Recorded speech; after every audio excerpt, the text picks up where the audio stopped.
Mahal na Haring Herodes.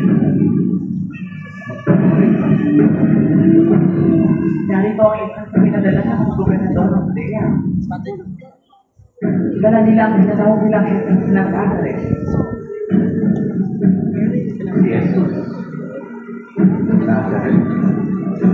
Ano ba ang ipinaparang sa kanila? Hindi ko alam. Subalit narinig ko ang mga tagapangalaga ng templo at ang mga pagbabae ay nais siyang halunan ng kabanayan. Papasukin ninyo yan. Haring Herodes, kamatayan ko ang narapat sa taong to.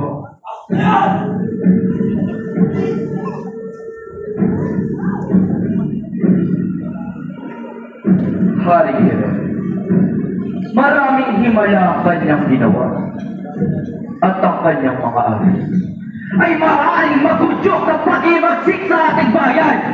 Si Jesus ay nagpapakita ng kapangyarihan na nagiging dahilan ng kaguluhan. At kung siya'y pababayaan mo, maaaring mapasunod niya ang lahat sa kanya at wawasakin ang ating lipunan. Manahimik kayo! Dahil hindi ko kayo kinakausap. Sa aking kaharian, ako lang ang may kapangyarihan na magpasya. Hindi ko kailangan ng mga opinyon ng mga sacerdote at ng mga pantas ng batas ni Moises.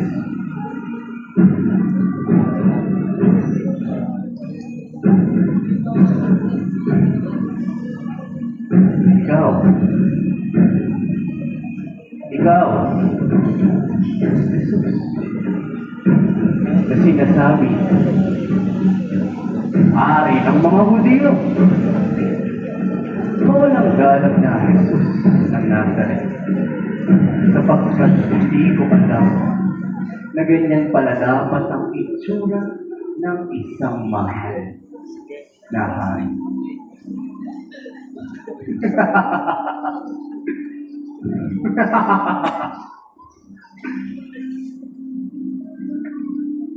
Ngayon na narito ka sa aking kaharian, Jesus, maaari mo bang ipakita mo sa amin ang iyong mga kapangyarihan o ang iyong mga kapangyarihan?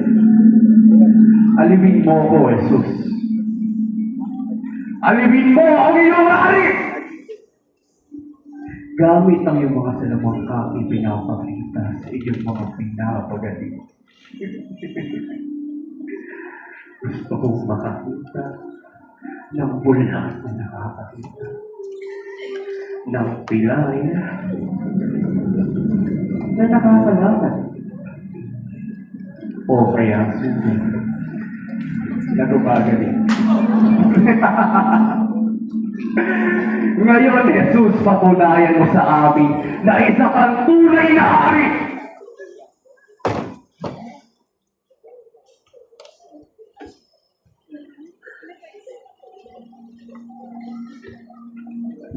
Hindi siya isang hari.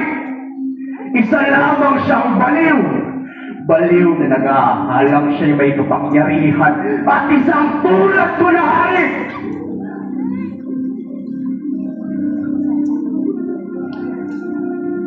Ibalik siya kay Pilato. Ayoko ng pagkakaabala sa aking kaharian para sa isang tao na hindi man lang nagbibigay ng aliw sa aking kapangyarihan. Subalit hindi siya isang pangkaraniwang tao. Ang kanyang mga aral ay nagdudulot ng malaking impluwensya, lalo na sa puso ng mga tao. Kung hindi mo siya hatulan, maaaring mawala sa kontrol ang ating bayan. At lahat ng ito, lahat ng iyong nasasakupan ay maaaring madamay. Gusto mo ba yun, Haring Herodes? Inahamon mo ba ako? Hindi ka ba nakikinig? Hindi mo ba naiintindihan na ako ang inyong hari at wala kayong kapangyarihan na utusan ako?